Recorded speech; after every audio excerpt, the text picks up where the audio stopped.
ko numva indirimbo y'ubutayu. Ubutayu abantu bakunda kubwumva ariko ngaha bariko baratamba bavuga ubutayu. Benshi bakavuga ngo isezerano, gushikira igihugu c'isezerano, gushikira imigisha, ariko ni gake wumva abantu bavuga ubutayu. Ariko iyo bavuze ubutayu murabwumva? Ubugaragwa mu Kirundi.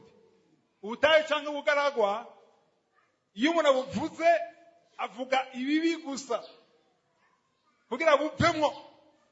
Ndashaka kuba mu butayu. Hari abaradugije amaboko. Nta n'umwe ashaka kugumayo. Twese dushaka kuvayo. Sivyo? Mana muhezagire gose bera. Iyo zayiryoshe. Haleluya. Indirimbo zindi yameragira zaye ziryoshe. Ariko nagirabwiye yuko hari igihe hari ibyiza bishobora kuboneka mu butayu. Sivyo? Kuko indirimbo bavuga ngo mu butayu nta byiza bibaho. Ibyiza biba mu butayu iyo ndiho muri kumwe. Haleluya. Ibyiza byo mu butayu ntibinezera umubiri. Ibyiza byo mu butayu ntabyubona. Ni ukuvuga yuko mu butayu bafungura manu gusa. Ni ukuvuga yuko nta kindi bafungura manu bakanywa amazi. Nta concombre bajya mu butayu. Nta mafi, nta mukeke, nta murete wariyo mu butayu. Ariko hariyo igicu gisigura presence y'Imana. Igicu gikomeje kigenda, bace bagenda. Gihagaze barahagarara. Nuvuga yuko bari bazi ko isezerano gihugu c'isezerano, ariko iciza cyariyo ni presence y'Imana. Gihe cyose ta presence y'Imana mu buzima bwawe, nubwo utunze ufite ibintu byose, uri mu butayu bubi. Rero nshaka gusigura yuko hari ubutayu bwiza n'ubutayu bubi. Ubutayu bubi ni ibibazo ujamwo wenyene Imana mutari kumwe. Ariko ubutayu bwiza niyo uri kwisezerano Imana muri kumwe muri ubwo butayu. Yesu yaragiye ku musaraba, arakubitwa, imbere yo kuja ku musaraba arababara, ariko birivuga ngo haraje umumarayika kugira gute? Kumuha inkomezi ashobore kubibamo.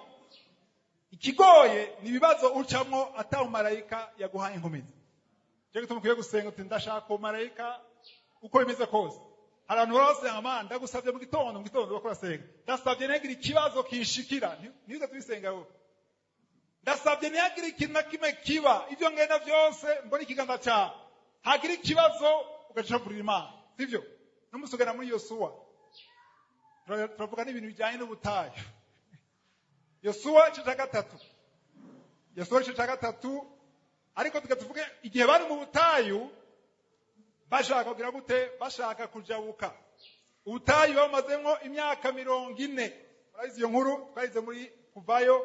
Bamaze imyaka 40 mu butayu, bagiye ahantu Imana yabemereye, bari gushaka kumara iminsi iri munsi y'indwi zibiri, munsi ya desmen batambuka. Ariko bamaze imyaka 40. Bagusigura gatoya kweki iyo bamaze imyaka 40 kubera batagenda uko bashaka.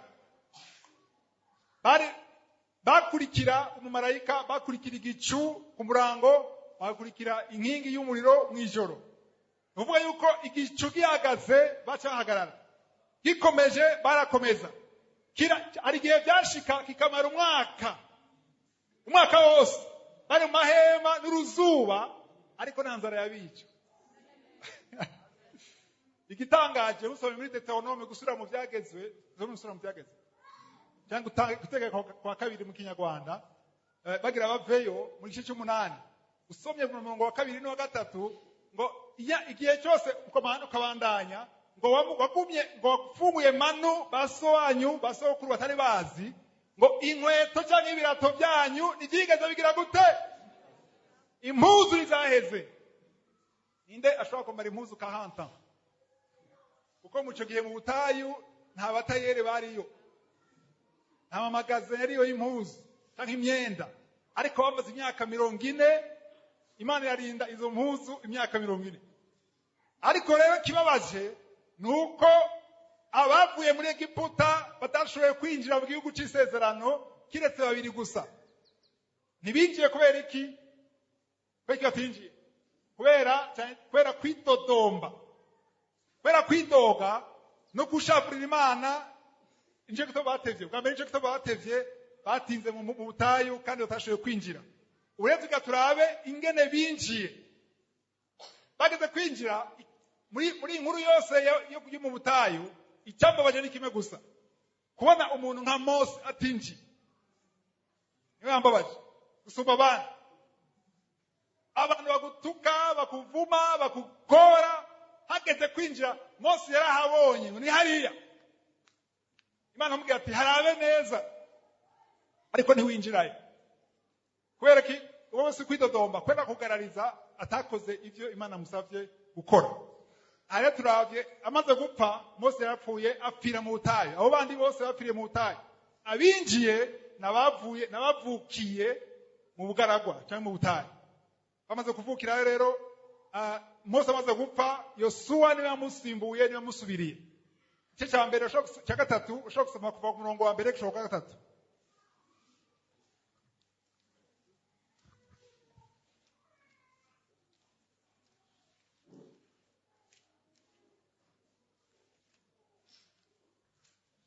Igice cya gatatu umurongo wa mbere gushika gatatu. Josué 3 verset 1 à 3.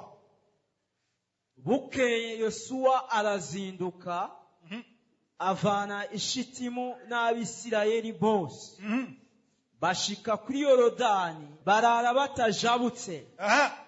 Hashize iminsi 3 abagaba abantu banyurangana aho bashagaje. Babarira abantu bati nimwabona isanduku y'isezerano y'Uhoraho Imana yanyu ireruwe n'abaherezi aribo Balewi, muze muce muhaguruka muve aho muri muyikurikire. Imana ishimwe. Imana ikirabwira Yosuwa ingene bagira bajabuke Yorodani. Murazi ko mukuva muri Egiputa baje busiki cya gitukura, sivyo? Kujabuka ngene bazojabuka sishaka guteba ngene bajabutse, ariko yakora avuga ngo nimwabona isanduku y'isezerano. Bwa mbere musome kino gice cyose hariho abaherezi cyangwa abatamvyi, niyo bonyene bashobora gufata isanduku y'isezerano. Isanduku y'isezerano niyo yagenda bwa mbere, abandi bose bagira gute bagakurikira. Ibande bikoreye isanduku y'isezerano, bande bayivuze ngaha, sivyo? Bande abasacrificateurs n'abarewe, abaherezi cyangwa abatamvyi niyo bikoreye isanduku y'isezerano, abandi bagakurikira. Kubera iki abaherezi ni bande? Hari abaherezi ngaha muri ino nzu, hari abaherezi. Ndashaka kubona abaherezi, abatamvyi hano hagati 10%. 10% abaherezi. Abaherezi ni bande? Nenze ko mubize kandi bisigura. Abaherezi muri bibiri misezerano rya kera bari abantu bahereza bakorera Imana, baguma mise imhema y'isezerano, sivyo? Abatadukije ukuboko mwese mwandike Petero wa mbere cica 2 murongo w'icenda. 1 Pierre 2 verset 9. Havuga yuko abakijije twebwe turi abami n'abaherezi. Abaherezi ndashaka kubabona. Baragwiriye. Iyo nakunda kuvuga yuko ibyo tubona mu isezerano rya kera ni igitutu byo turimo uno munsi. Iyo bavuze nimbuzi ko wakijijwe, wakiriye Yesu umwami n'umukiza, nuvuga yuko uri umuherezi. Amen. Nuvuga yuko hari abantu benshi bashaka kujabuka, ariko bazojabuka bakurikira isanduku y'isezerano wikoreye wewe. Ukwiye kwikorera presence y'Imana. Abana b'Imana bikoreye amaganya no kwidodomba, ariko isi nijabuka kubera iki tudakora igikorwa cy'abaherezi. Haleluya. Abana b'Imana bazi ngo bazi gucakira gusa, ariko ukwiye kwikorera ibwiza bw'Imana, la présence de Dieu. Kandi uyikoreye uko kose ntushaka kwishira ku mutwe. Isanduku y'isezerano ishira ku mutwe, uyishira ku mugongo, uyishira ku bitugu. Hariho position ubamwo bituma presence y'Imana imanuka. Musomye ngaha rero ngo abaherezi nibo bazogera imbere, hama abandi nabo bazogera gute bazokurikira. Turaza kubona ngene bashoboye kujabuka kugira bashike mu gihugu c'isezerano. Murongo 5 Pio hari vyinshi byo kuvuga. Maze Yosuwa abarira abantu ati, maze Yosuwa abwira abantu, nimwiyeze mwiyeze, ko ejo uhoraho azokora ibitangaza muri mwebwe. sanctifiez-vous. Haleluya. Ngo nimwiyeze kuko ejo ndiho azokora ibitangaza. Hari ibitangaza bidakoreka mu buzima bwawe ko atakwezwa mu buzima bwawe. Kwezwa, vuga uti kwezwa. Sanctification. Abantu bibaza kwezwa, bibaza no kuvuga ngo gukizwa. Hari gukizwa no kwezwa. Sivyo? Mu Heburayo 12:14, Hébreux 12:14, sivyo? Bavuga ngo atakwezwa nta numwe azogira gute azobona Imana. Atakwezwa. Haleluya. Urashobora kuba warakijijwe mugabo atakwezwa muri wewe. Warakiriye Yesu, waratuye mugabo kiri mu buzima bw'ivyaha. Nico gituma abana b'Imana barakeneye kumva ikintu cyitwa sanctification. Imbere yo kubabwira ibitangaza batubwiye gute mu 5 ngo ejo ndashaka gukora ibitangaza ariko condition mugire gute banza mwezwe, banza mwihane kugira shobore kuronka honja. Haleluya. Kwihana no kwezwa birakwega ubwiza bw'Imana, biratuma imigambi y'Imana ishika. Hari ibintu bidazoshika mu buzima bwawe ko ari wewe ubizibiye. Amen. Aniteza kwakira amen nyinshi ngaha, sivyo? Ariko birakenewe yuko uvyumva ko Imana irera. Dieu est saint. Irakeneye ko abantu bayo baba abera, bashigwa ku ruhande. Sanctification uvuga yuko sanctification ni iki? Kwa sanctifier arumwiye ngo kwera. Kwera no kuvuga iki mu buryo bw'impemu? Kwera, umuntu yera ni umuntu ashizwe ku ruhande, ni umuntu yitandukanye n'abandi. Imvugo yawe ikwiye kwitandukanye n'iyabisi. Amen.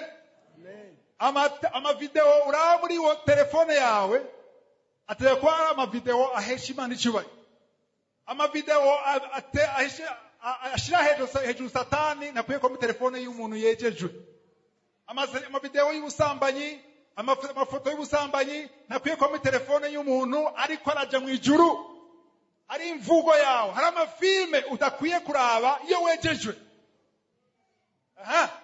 Sivyo? Nesinkuze. Hanse mwendo 18 ndazirenza. Urazirenza mugabo urejejwe. Haleluya. Urezwa amaso yawe, urezwa amatwi yawe, imvugo yawe, inyambaro yawe, abagenzi bawe, fréquentation zawe, ubuzima bwawe. Nubwo ugira business abadandaza muri ngaha. Haleluya. Urashobora amanyanga, ruswa, ugatunga amafaranga sumugisha. Sumugisha kandi mfite inzu 5. Sumugisha. Ndababwira. Muragera mu bihugu by'abantu badakijijwe, ibihugu by'abana ibintu batazi Yesu, amafaranga afise ateye uko. Ariko na Yesu afise amafaranga siyo yerekana ko wahezagiwe. Guhezagirwa no kuronka ikintu kivuye mu ijuru. Tout parfait. Ni Yakobo 1:kangahe? Waga. Jacques 1:17. Tout don parfait vient d'en haut. Sivyo? Ahantu ata ombre de variation. 17. Jacques 1:17. Sivyo? Ni kuba yuko ikintu ushaka uvuga ko ari umugisha nikivuye ku Mana Data. Shaka ugende nikinga ubuzima bwawe bwose bushikire mu ijuru warahezagiwe. Nibivuye kuri ndiho. Nta remorque ufise, nta Mercedes ufise, ariko ufise ibiruta Mercedes. Yesu ashimwe. Yesu arano wigisha ngo abatunzi ntibazoja mu ijuru ni binyoma. Yesu yavuze ngo abatunzi ntibazoja mu ijuru, abakire cyangwa abatunzi yavuze ngo biragoye ko baja mu ijuru, ariko birashoboka. Ishoboka ryari iyo batahuye yuko ivyo bafite byose babikoresha kubw'icyubahiro cyandiho. Umuntu yejejwe yaronse ibintu byose c'est pour la gloire de Dieu. Ni kubw'icyubahiro cy'Imana. Ndiko naja mu bindi ariko tukomeze. Sivyo? Tusha mu cya gatatu, ashaka ndabereke imbere ko bajabuka. Soma murongo w'9 no w'10. Verset 9 à 10. Yosuwa abarira Abisirayeli ati, nimwigire hano. Nimwigire hano. Mwumva amajambo y'Uhoraho Imana yanyu. Ego. araheza avuga ati iki nico kigira kibamenyeshe yuko Imana nzima iri muri mwebwe ego kandi yuko itazobura kubirukanira abanyakanani, abaheti, abaferizi, abigirugashi, abamori n'abayebusi. umurongo w'icumi wavuze watanguye baki kene bukebuke verset 10 soma 10 kene bukebuke araheza aravuga ati aha iki nico kigira kibamenyeshe yuko Imana nzima iri muri mwebwe aha kandi yuko itazobura kubirukanira abanyakanani. gezaga ahabanze ngo kwirukana imbere yanyu, kwirukana chasser devant vous. Hari ibigatanya ibijeya biri imbere yawe. Ugambere ngo bingahe? Cyambere abanyekanani bazova imbere, Imana izobakura imbere yawe. Aha, wa kabiri ninde?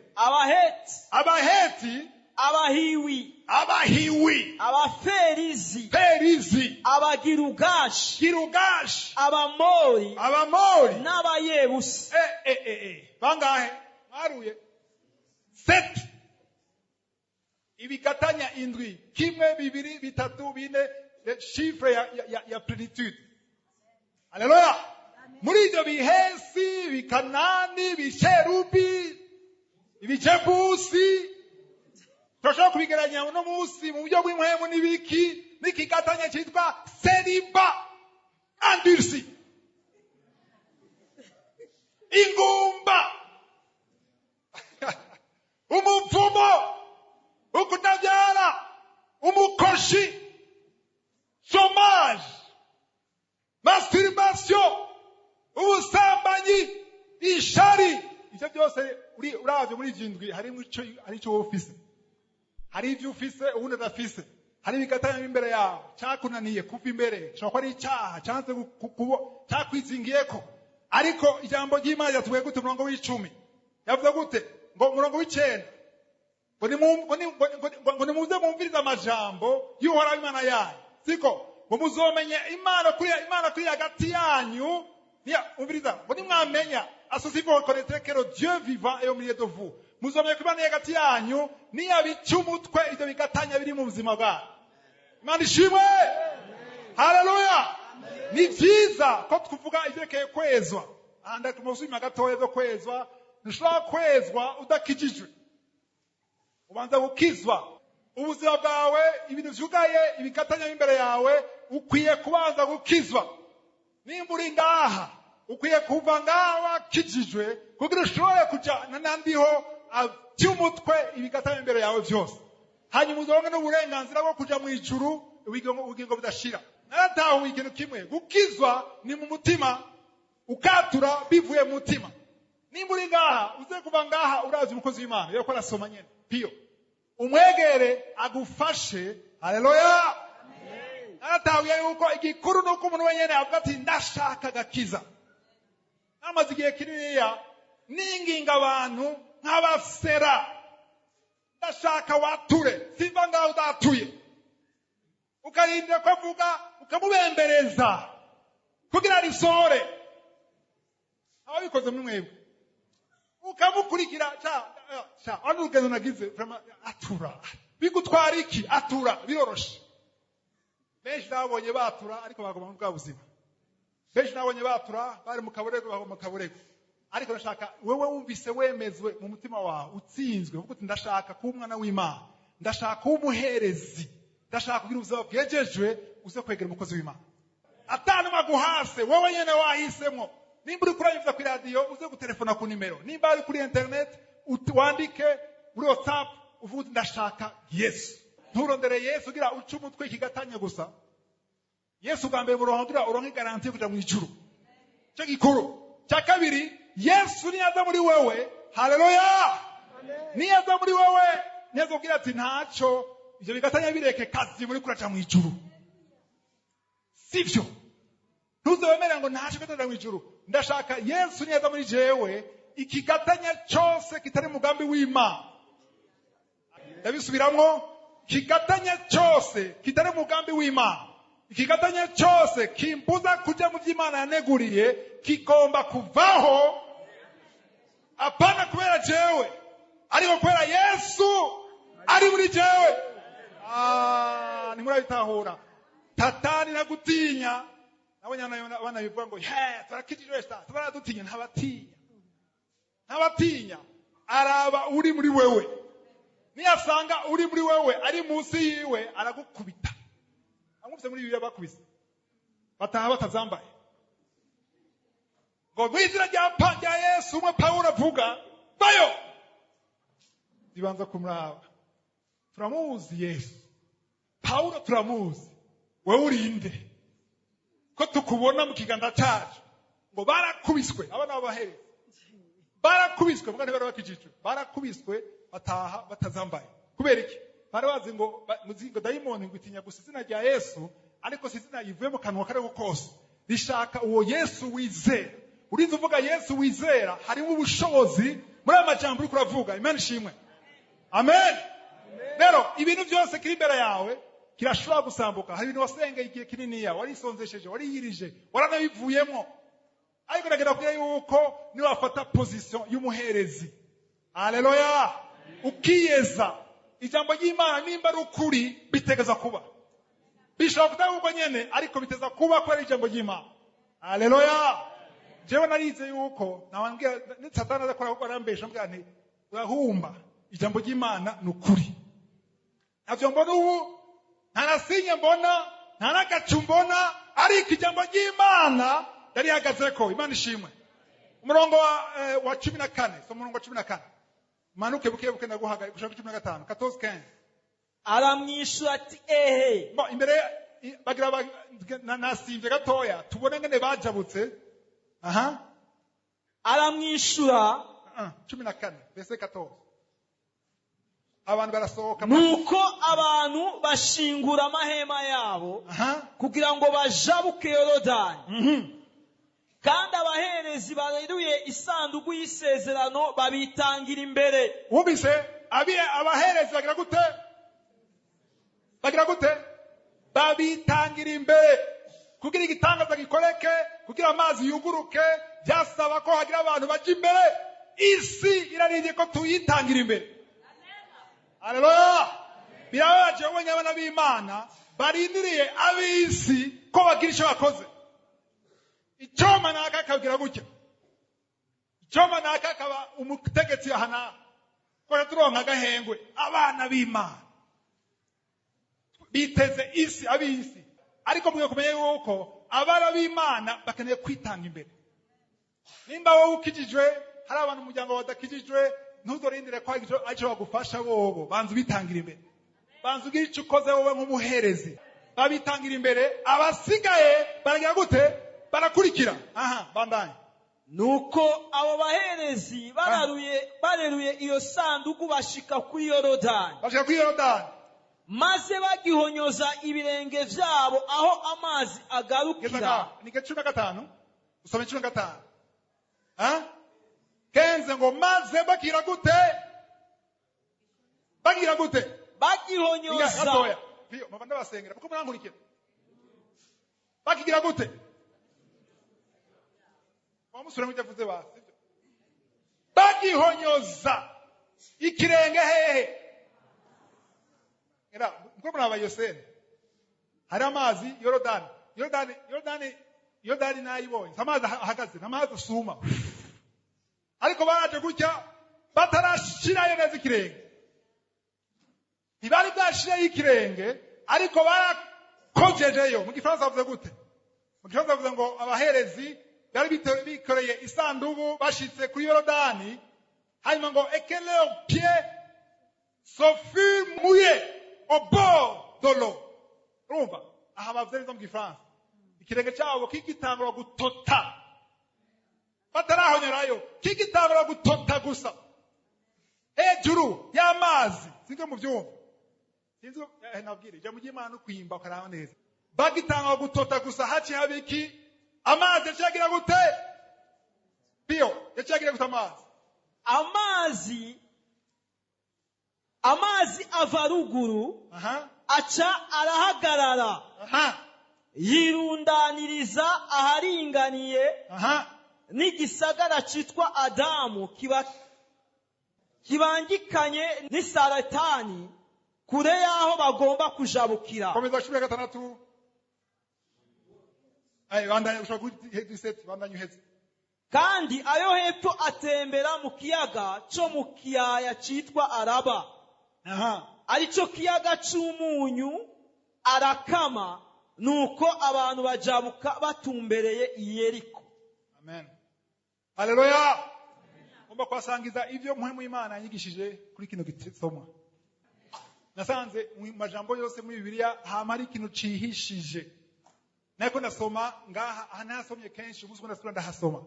Nzamona ngo bagikozayo, bagikozayo ikirenge, amazi acari yugurura, apana amazi atekanye, amazi akora asuma, acaruguruka gutya. Uruhande rumwe, ruri ruhande muraza kuzosoma musomye banengene bajabutse, haca haruma. Ariko byasavye ko hagira ikirenge apana cy'umunyisirayeli wari we wese. Ikirenge cy'umuherezi cyangwa umutamvyi. Nganabwiye ikirenge cyawe kiremwe ubushobozi. Haleluya. Ikirenge nubona ugo rurengero rurerure cyangwa kagufi. Ikirenge riko navuga intambwe yawe. Imana ijana n'abantu bagira intambwe. Ino ni nyigisho yise ni kozayo ikirenge. Kozayo ikirenge. Sinzi cyurindiriye ariko kwiye gukozayo. Nubwo mahema, abandi bamwe mahema. Barindiriye. Babunyerije mahema ko agira abaherezi batotesha ikirenge gusa babone hugurutse. Ako nagena babwire yuko iyo abaherezi bagana mu mahema bakagumayo abaringara bavuga ngo okozera tro. Bari kurindira igihe kinini. Kumbure bari kurindira n'abapfa binjiye mu gihugu cy'isezerano. Hari amasezerano udashobora kwinjiramo kuko uguma mu ihema urindiriye. Nabwire ikintu kimwe abaguma mu ihema kenshi baguma bidodo. Amuhize Dawudi akishika aje kuzigemurira abakuru biwe gihe cya Goliath, sivyo? Yasanze aba grand frère wiwe bari muri Esmeo bibigangi bari mu ihema. Asanga ko aravuga ngo yo turapfuye turashize. Abe bigahe babibwira mu ihema. Mu ihema n'ahantu hatekanye. Ahantu ukinze izuba, ahantu curambirwa. Indazi yuko mu ihema arambira. Indazi yuko kuma ahantu nubwo uri kurajya udasonza uguma mu nzu gusa urambirwa. Sivyo? Rero ashaka inyigisho ashaka ni kozayo ikirenge. Gira icyo ukoze. Sinzi ibyo urindiriye ariko Imana ishaka gukorana n'abantu bari mu rugendo. Haleluya. Shaka uri kurarindira cyangwa se mbona gumucungana n'imyaka gusa ngo mariage. Ariko Imana ishaka gukozayo ikirenge. Niki wokora kigaragaza kuvyize. Ukwizera kutagira ibikorwa kwize gute? Urapfuye. Nimba uvyiteze ugira iki? Atweretse abantu ngaha bagiragire mariage. Atubwiye na on December. Abagira bagire mariage samedi. N'abagira bagire mariage muri December. Bari kuba yitegura muri ubu. Sibyo? Uwo muri December nta pression niniya. Mugira agire muri yindwi. Uwo mu kwezi kw'icenda nta pression niniya. Ariko uko hegereza hariho preparation. Hariho kwitegura. Witegura kubera iki? Kubera carte d'invitation. Narasohotse. Umukobwa yahoze uvuga ngo ego. Abavyeyi baramaze kwemera. Byose biri tayari. Hasigaye gutegura. Witegura kubera ufise information yuko bizokoreka. Haleluya. Warasenze usengera umwana, warasengeye akazi, warasengeye mariage. Mbega urizeye ko hariho ego mu ijuru. Mbega urizeye ko mu ijuru hariho provision. Kubera kuba mu ihema none. Kubera kuba mu ihema. Abakobwa mukumanyubiriza. Nabwiye muje kuduraga abahungu. Sivyo? Ndabwiye mwitegure nk'umuntu afise icyarindiriye. Ndabwiye nti hariho opposition. Hari ikiyaga, hariho Yorodani. Ariko ukwiye kugira intambwe. Ukwiye gutotesha ico kirenge. Ugitegura muzi ko hariko haragera. Maze naye y'umudamu yasamye. Maze imyaka 6. Sivyo? Wa mbere mwikanguka. Namana yisubizemo kenshi. Namana yigarukanye kenshi. Yagize gute? yari yumvise inyigisho ya Dawidi na Goliyati. Icyo yakoze yaciye ahitamo kujya guhonyora mu mazi. Aravuga ati amazi yahonyoramo kuko numvise yuko yamaze igihe kinini ari mu mahema. Yaragerageje kwa muganga, yarihebuye, ariko yumvise ngene Dawidi yakoze. Yumvise ko akwiye kugira intambwe, ataraca mu mazi, arahonyora. Haleluya! Arategura chambre y'umwana, arayitegura, aragura beso, aragura impuzu, arazifata, arasenga, atanga gushima. Amen. Amezi yamaze akora bigira, ariko Imana yamuhaye umwana. Kubera iki? Kubera yatotesheje ikirenge cyiwe. Abari mu mahema, sohoka! Bayo! Tuveyo. Nibyo, urashaka mariage. Abakobwa ngo mama bitegura imbere mariage. Ngo bitegura bamaze kuronka umugabo, si umufiance. Ariko urashaka kwitegura utaramuronka. Ubusaza ariko mubise abantu basara na batoma.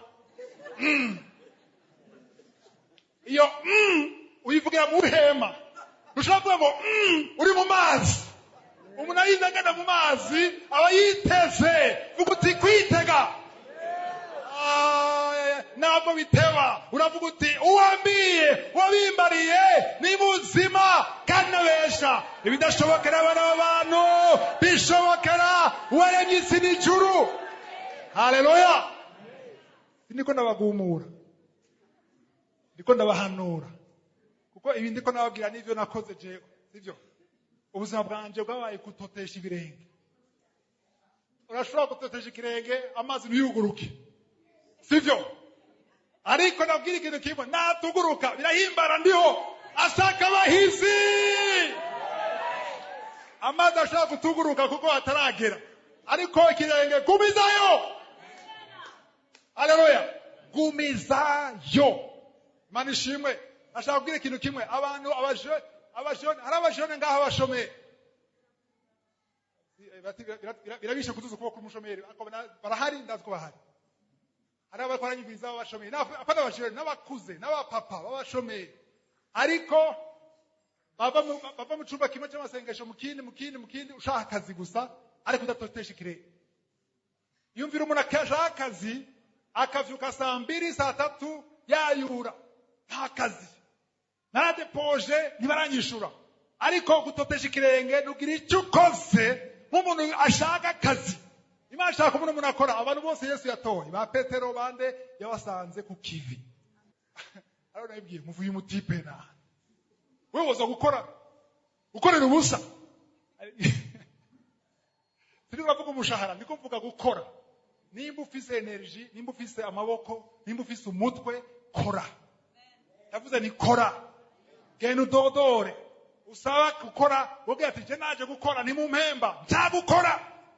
Haleluya! Nimba ushaka akazi, ushaka kugira icyo ukoze, ngo ngaha ku ishengero hari akazi. Genda mu bitaro, hari abantu bakeneye babwira ubutumwa, hari abantu bakeneye bafashe. Kora, totesha kirenge.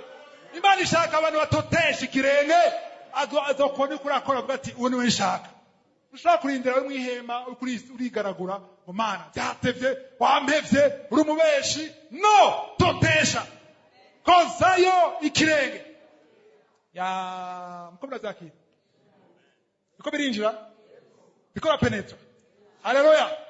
Ndakubwira ikintu kimwe, akazi suguhembwa, akazi no gukora. Bisubiramo. Akazi suguhembwa, akazi no gukora. Umukoresha wawe aguha umushahara kugira ushobore kubandanya akazi. Sibyo? Kuko so gutunze. Umuntu atungwa n'umutima n'umugari n'ibigori n'umukeke, ariko atungwa n'iki? Ijambo ryose riva mu kanwa k'Uhoraho. Aya madogo nababwira n'amajambo y'ubuzima. Matayo, tujye muri Matayo 14, tunyarutse. Hari ibintu byinshi byo kuvuga muri amajambo. Matayo 14. Yumuntu nimba ari ingwara imeze nka Yorodani imbere yawe, yanse gukira. Ugasoma muri Mariko 11:24, Mark 11:24, avuga yuko niwashize sawa cyose masengesho wizere ko agihawe uzo kibona. Uvuga yuko iyo ugisangeye uracizera ko agihawe, ariko ntuteza guca ikintu ngo nyene ariko uzokibona. Rero umuntu yizeye ko yahawe aragaragara. Ndabivuze ndabisubiremo. Umuntu yizeye ko yahawe araboneka. Urashobora kumubabara physically ariko urizera ko wahawe. Hari inyifato y'umuntu yizera ko yahawe, sivyo? Hari abantu bategura intaye yo gukira bakigwaye. Ari mubizi. Aracagwaye ariko arategura ngana azoshinga intahe akigwaye. Akiyumvira ngana azobikora naho azoyivugira naho azoyibwira akigwaye. Akiyumvira ni niba mu kino gitanda nzokora ibi na biriya ugapanga program uri mu gitanda. Kweli iki washizeho ikirere. Abantu nkabo nibo ndiho akora arondera mu kano kanya. Matayo 14 turabijya nkuru ya Yesu ingene yagendeye ku mazi 22 hera kuri 22 à 26 22 gushika 26. Uwo mwanya agobera abigishwa ngo batambukire mu bwato babe barajabuka hakurya. Bandanyisha 26. Nawe abanze gusezera ishengero. Ahejeje gusezera ishengero aduga umusozi gusenga yiherereye. Bwagorovye ari wenyene gusa. Ubwato bushitse hagati mu kiyaga buzungazungishwa n'imipfunda kuko umuyaga wari ubaturutse imbere.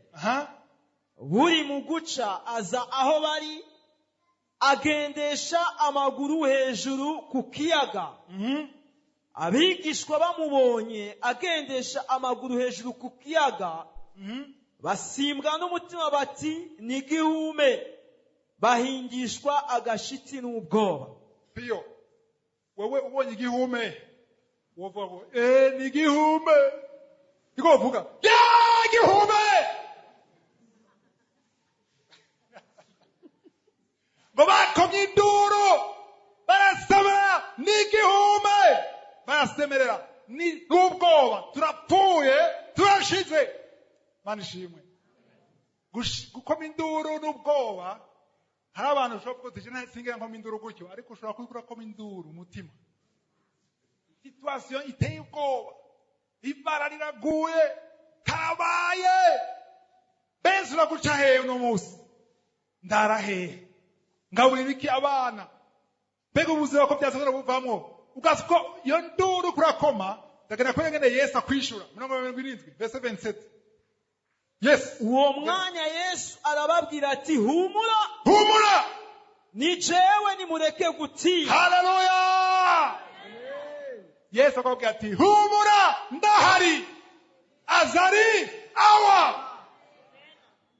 Ari ku ngoma. Yesu ari he? Ku ngoma. Ye! Ku ngoma. Yanesheje. Haleluya. Haleluya. Umwami Yesu. Yesu ashimwe. Yesu ari he? Bwana sifiwe. Atubama. Ari mu mutima niyo ariyo mwari ku ngoma. Yesu ari ku ngoma. Mbega mubishe ku ngoma. Ku ngoma muravyumva? Abana muri vile ntiyashe ingoma babona ku ngoma nubwo yuko niwaganje niwafise autorité ngo urupfu nta bushobozi rufise kuri we. Nubwo yuko Yesu ari ku ngoma ubwo bwoba iyo myidodombo ko kwihebura iyo nduru avuga ati humura. Uguti humura. Avuga ati humura jewe ndahari ndi ku ngoma. Bishobora kuba ari indwara y'umubiri ariko ndahari. Bishobora kuba ari icyaha cyakwizingiyeko ndahari. Bishobora kuba ari ubukene ndahari. Bishobora kuba ari mariage yanse ndahari. Bishobora kuba ari umwana yanse kuvuka ndahari. Yesu ari ku ngoma. Haleluya. Iyo ni inkuru nziza. Arimo kunezerwa cyane. Mbona ngene bahamagara mariage hari abakunezero. Akuvuye ku ngoma. Nivyo amen. Ari ku ngoma. Bashazwe ati sugamire tuvyumva. Benshi barabitubwiye umwaka uheze warabivuze muri kangoko kumubisubiramwo none sasa amen cyo tubadashuha ba ntibanezerwa. Warabivuze nzokuba ndabivuga kuko ari ku ngoma. Ari ku ngoma. Ndabivuze ari ku ngoma. Nimba ushaka kumukuraho ntacyo ushobora, ari ku ngoma. Aguma ku ngoma. Iyo uri kuri dodomba ushize Satani ku ngoma. Aho sha umwe gusa. Ndamwemera umwe gusa ravye amen. Ahandi amen. Mvuze gutyo ngo Satani mvuze ku ngoma, umwe gusa ni amen.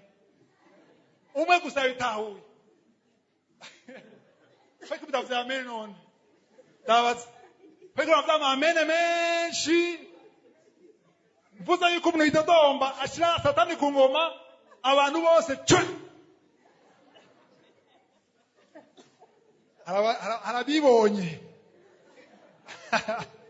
harabibonye. Anabwire iyo uri kuri dodomba ukaza kumuvuga ibibazo gusa ibyanse, uri kuri glorifia Satani. Nari majambo Satani umushize he ku ngoma. Ariko Yesu ari ku ngoma. Satani ugiye kumubwira uti niyo byokwana akuma ku ngoma. Uragoesha ugenda go. Singowe ko ari ku ngoma. Urapfa. Naho nopfa ari ku ngoma turahurirayo. Niyo majambo nabwira Satani ndiko nasenga. Ntabwo ngende ihinzu, ntabwo ngende mfungura, nkumva ijwi rinyogorera ngo urapfa. Ndagishura ni napfa genda ndaja mu ijuru ariko wowe uraciruba. Ku ngoma ari ku ngoma. Biguma byoroha ari ku ngoma. Biryoha bibiha ari ku ngoma. Bicamwo bidacamwo ari ku ngoma. Cyo gituma ukwiye kunezerwa iyo umuntu avuze ati ari ku ngoma. Kujya munezerwa mariage, bigeregere. Navuze ko ngo nta bigeregere mweze mugira. Ari ku ngoma ukwiye kuryoherwa. Haleluya. Tugiye kunezerwa ko ari ku ngoma. Haleluya. Imana ishimwe. Murongo wa 28 28 29. Petero aramwishura ati mwami, asangwa ari wewe mbarira nze aho uri ku mazi. Nawe ati ingo. Petero yururuka mu bwato agendesha amaguru ku mazi ngo aje aho Yesu. Haleluya. Nuba abantu baravuga ngo Petero ngo yaravyono inakwizera gira ngo yaribiye. Ninde yagendera ku mazi ni mwebwe? Enda mwemera? Yakoze ibintu je ntari gukora. Erabwire bara abantu 12 abagabo ubwanwa. Murazi ko ngere bameze n'ibyanwa. Turapfuye. Abantu 12 bose acugumira haboneka umuhizi umwe. Aravuga ati indira. Yatubwiye ngo ni jewe. Haleluya. Bega yakubwiye iki Yesu? Bega uri ukishaka kubwiye. Nimba ushaka kurongo kwizera ibukishaka kubari.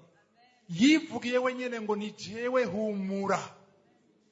Bararabana bose niko nimagine ntabyanditse muri Bibiliya sivyo? Bararabana bose Petero avuga ati sha. Ivyo byose. Je ndazi jigiwe. Shaka kwa nihenze ariko reka nsubire mime. Raba!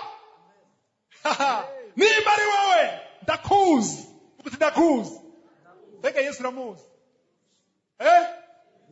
Ndakuzi. Nimba ari wewe vuga.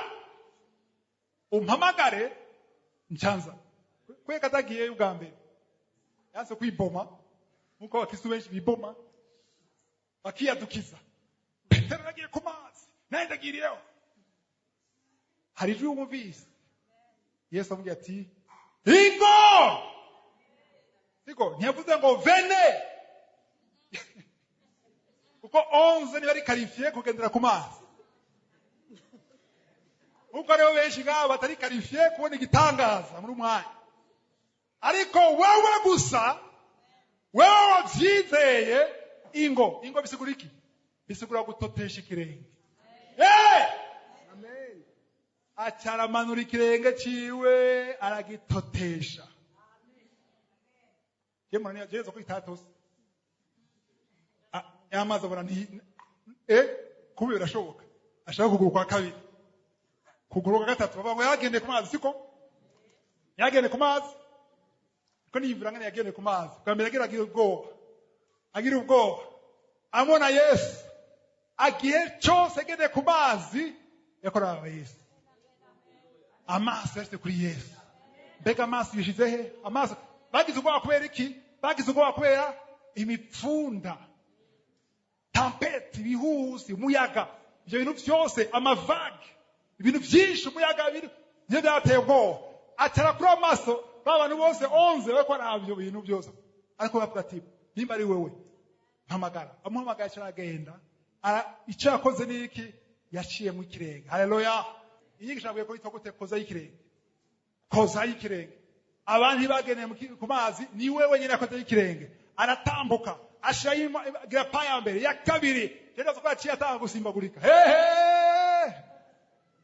sivyo araba Yesu ariko ndabwiye ikintu kimwe nubwo agenda araba Yesu ntitahagaritse imipfunda situation yahindutse ariko wewe yaragene ku mazi hari umuyaga n'ibipfunda isigura yuko urashobora kwinjira ahantu situation imeze nabi ariko ukavansa kubera shira amaso kuri nde kuri Yesu shira amaso kuri Yesu biguma byoroha tuva avancer ni wibira tutwagwa kubera iki amaso yawe ari kuri Yesu wow murongo wa 30 kibazo rero Petero yavyishe yamaze kugenda ona ibifunda ngeniza ibifunda canke imiyaga canke ibiki tempete biragira bruit muraze kubyumva ashaka kubiraba Petero akura amaso kuri Yesu ashira amaso ku muyaga kubibaza sivyo haci yakora iki yuko amaso kuri Yesu hacabiki 30 verse 3 abonye igihuhusi aratinya atanguye kuroka arataka ati ntabara mwami ndabaza ikibazo cyo gihuhusi cyaje ariko aragenda cyangwa cyari imbere Bibiliya tugiye ko byari bihari ibihuhusi byari bihari isigura yuko n'igihe Petero yagendera ku mazi igihuhusi cyari kihari avyumvise ariko 30 vuga ngo abonye kwega ngo abonye yahinduye direction yo kuraba yakuye amaso kuri Yesu arashira kuri Monsieur gihuhusi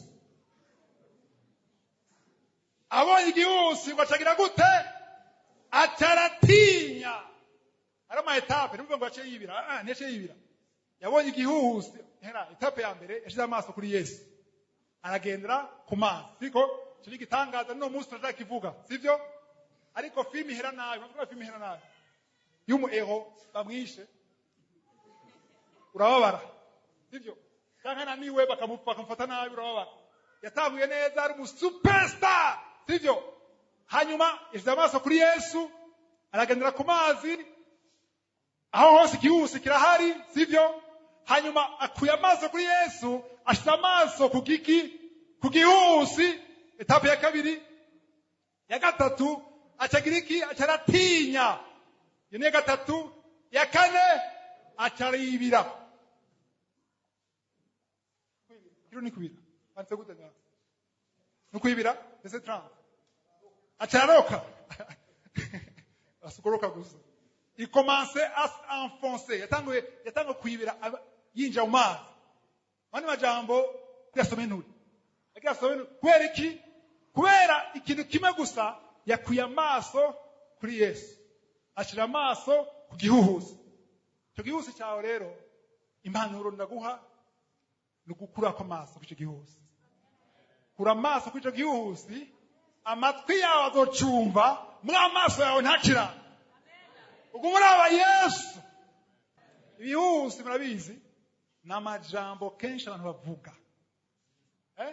ujya byantaca azovamwo ujya n'imbuzi ujya n'ingumba ujya n'iki shira amaso kuri Yesu bavuge shira amaso kuri Yesu kuko Yesu yonyine azogushoboza kugendera ku mazi azogushoboza gukora ibyo utoshobora gukora wenyene umurongo wa 32 31 31 nyarutse buno Yesu aramvura ukuboko aramucakira aramubwira ati yewe ukwizera guke ni kuki wakekeranije.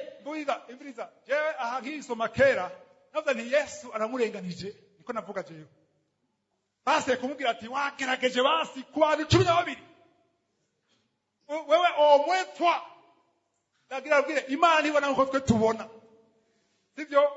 Imana ishaka kugumende amaso kuri yo apana utangure ukureko ishaka kugume kuri yo mu bihe byiza no mu bihe bibi ushime Imana ugume wize. Ariko intambwe ya mbere Petero niye gushobora bino bintu byose yatagira gute yatagira intambwe ya mbere yadakozayo kirenge. Hari ibintu byinshi birabwira mu buzima bwanjye nabibayemo cyane gose muri nashinga ntahe nta nigeze gushinga ntahe muri 2013 2013 nayimaze imyaka 10 dibloke namaze imyaka 10 ntashobora kuvoyaja kuri bonane ya 2012 ndiko nasenga numva ijwi rimbwira ngo genda muri ambasade baguye visa ya Amerika amucugenda muri Amerika hari meze ubumengo nibisazi muri Amerika hari umuntu ateguye muzohura umuntu ntazi tuzohura muri Amerika azombera umugisha.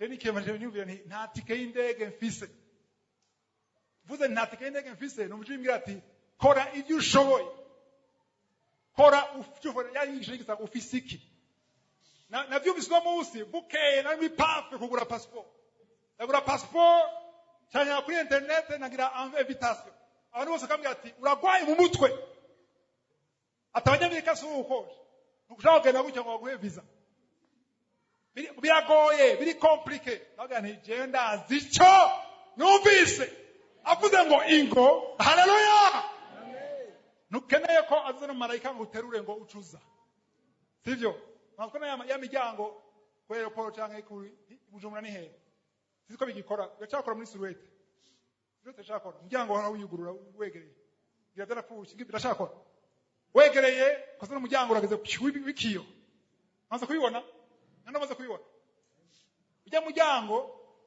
je utabizi wogira ngo ari umuntu yiyegeje arindira umuntu ashita acha yugurura ariko nta muntu yiyegeje ahari ijya miryango ngene ikoze hari ibiro bihonyoye ngaho umuryango ucagira gute sivyo hari akantu ushize ngaho umuryango utuguruka ari umufuko w'isima woterera hajya cyaca wuguruka ibiraho umuntu biraba ibiro ari ibiro byo kwizera bikenewe kugira ikiyaga cuguruke ara washaka gupima basanga uri leje mukiruni ni gute uremereye urahwabutse basanga kiyaga cyacu kuguruka kwera uhwabutse.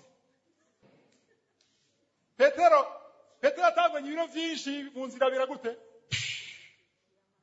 kugira iki kwera iki Tabira ngo hakwizera guke kwiki wakekeranije Yesu amajambo kwiki wakekeranije bane majambo yuko muri abacewe wari gushika neza isi yose kazoga bivuga ngo Petero agiye ku mazi arashika n'umunsi ubwo Petero agiye ku mazi biramugora mu nzira biragira gute biranga sivyo rero nabwira ni nagiye ndagura passport ndagera muri ambassade muri iryo joro ngira inzozi mbona abantu bose ari imbere yanje babimye bose nshikiriye bacashaho kasha tanagenda nashitse nta 2 minutes zaheze bacarambira ngo uze kuzoitoreje passport irimo visa nsohotse mu visa rero ngaha ngene bimeze byo kwizera nsohotse bamaze kunyemerera visa abantu bose bagiye muri ambassade baronse visa bayo batwega neza